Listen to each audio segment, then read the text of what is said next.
안녕하세요. 온달장군입니다. 오늘은 올해 105세가 되셨죠. 김형석 교수님 이야기를 하겠습니다. 자, 말이 105세지. 105세까지 사신다는 거. 또, 김형석 교수님 같은 경우는 굉장히 건강하세요. 지금 목발도 짚지 않으시고, 그 다음에 지팡이도 짚지 않으세요. 건강하게 아주 꼿꼿하게 사시고, 강연하고 지금도 이제 글도 쓰시고 하시는데, 강연 갔을 때 이렇게 보면, 1시간 정도를 이제 앉아서 강연하실 때 아주 꼿꼿하게 흐트러짐 없이 이렇게 강연하신다고 합니다.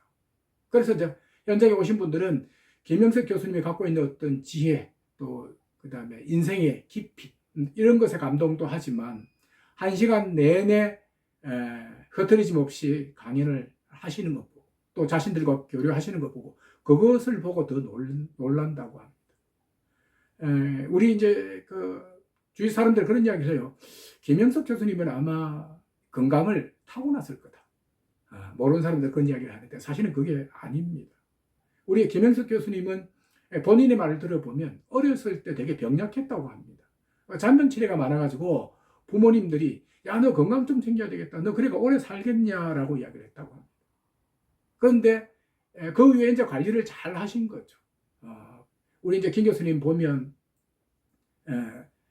항상 바르시고 체구는 작으시지만 이렇게 반듯하게 살아오셨던 것 같아요.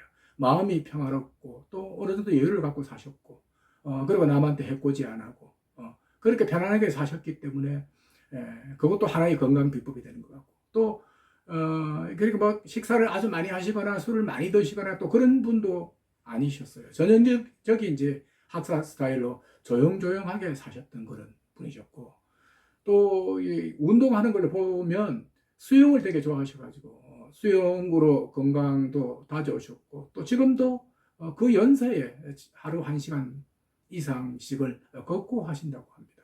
사실 아주 시계추처럼 정확하게 빈틈없이 자기 일을 관리해 오신 분이 아닌가라고 생각을 합니다.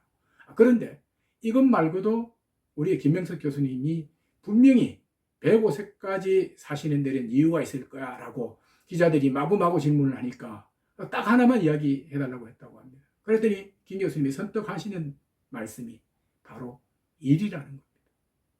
자, 그 일은 우리가 보기에도 그렇습니다. 우리가 평생 먹고 살기 위해서 했던 게 일인데 그게 무슨 건강, 장수, 비결이 될 수 있느냐라고 할 수가 있어요. 그런데 김 교수님이 말씀하신 일과 우리가 생각하는 일은 다릅니다. 김 교수님이 생각하는 일은 비록 크든 작든 돈을 많이 벌든 적게 벌든 간에 본인이 애착을 가지고 또 본인이 그 일을 통해서 사회에 나야 나라고 하는 자존감을 느낄 수 있을 때 그게 진정한 일이고 본인의 건강을 지킬 수 있는 일이라는 거죠. 우리가 이제 그 전국 노래자랑에 송혜선 형님이 2년 전에 돌아가셨습니다만 95세에 돌아가셨어요. 송혜선 형님도 이제 건강관리 할 만큼은 똑부러지게 하셨습니다. 목욕도 자주 하시고 대중교통 이용하시면서 계단도 이용하시고 이렇게 등등 우리가 알고 있고, 무엇보다도 송혜선 형님이 긍정적으로 이렇게 사셨던 이유는 일입니다. 일. 이분이 일과 관련해서 돈도 돈이지만 일을 통해서 사회와 교감하고 교통하고 그러면서 자기를 드러낼 줄 아는 그런 분이셨기 때문에 오래오래 사셨다고 합니다. 우리 이제 김영식 김 교수님도 사람인데 아프고 몸도 늙어가죠. 김 교수님 말씀에 이제 이런 말씀 하세요. 85세가 되니까 몸이 많이 아프더라. 그러니까 몸이 고단하더라. 그래서 이게 늙는구나라고 생각을 했다고 합니다. 하지만 몸은 늙어가지만 김영석 교수님 같은 경우는 끝없이 책 보고 연구하시면서 정신적인 부분은 계속 젊어지고 성장해 가시는 거죠. 그래서 우스갯소리로 그런 이야기를 했다고 합니다. 85세 이후에는 정신적인 내가, 젊은 내가 늙어가는 신체적인 뇌를 업고 살더라 라고 이야기를 하셨다고 합니다. 그리고 이것 말고도 김 교수님이 건강의 비법이 있다고 합니다. 뭐냐면요, 김 교수님이 인생을 크게 이제 3가지 단계로 나눠서 첫 번째 단계는 우리가 30살까지는 우리를 만들어가는 그런 단계. 그리고 또 30살부터 60세 또는 65세까지 한창 일을 할 때는 그야말로 먹고 살기에 바쁜 가족 건사하고 돈 벌고 세상 살아가는데 바쁜 그런 시기. 두 번째 단계죠. 그리고 마지막 세 번째 단계는 정년 퇴직을 한 뒤에 우리가 무덤까지 갈 때까지 마지막 단계인데 김 교수님은 사과나무 비유를 이렇게 잘 하세요. 우리가 사과나무라면 첫 번째, 두 번째 단계에 열심히 사과나무를 가꿀 때 맺었던 사과가 있을 거다. 그 사과를 이 마지막 세 번째 단계의 사회에 그 기증이나 또는 기부를 할 때 그게 마지막 세 번째 단계다라고 이야기를 하십니다. 이와 관련해서 이제 우리 김 교수님이 그런 말씀하십니다.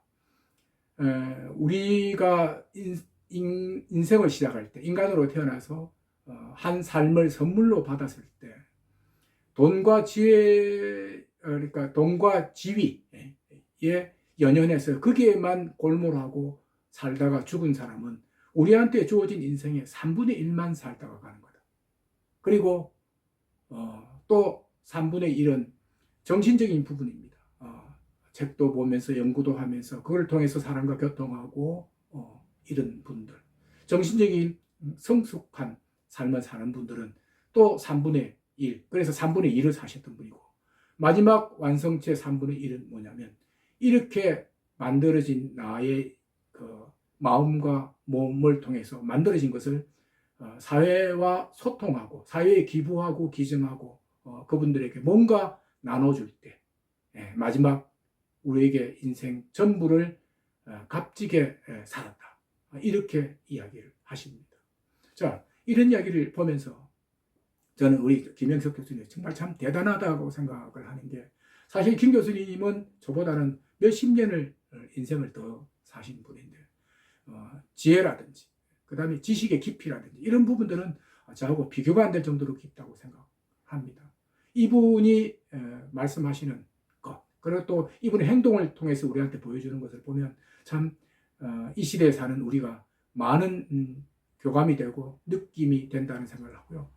모쪼록 우리 김 교수님이 105세를 넘어서 더 오래오래 건강하게 사셔서 지금 세대를 사는 사람들한테 더 마음에 울림, 깊이를 느낄 수 있게끔 했으면 좋겠다는 생각이 듭니다. 자, 오늘 이야기는 여기까지 하겠습니다.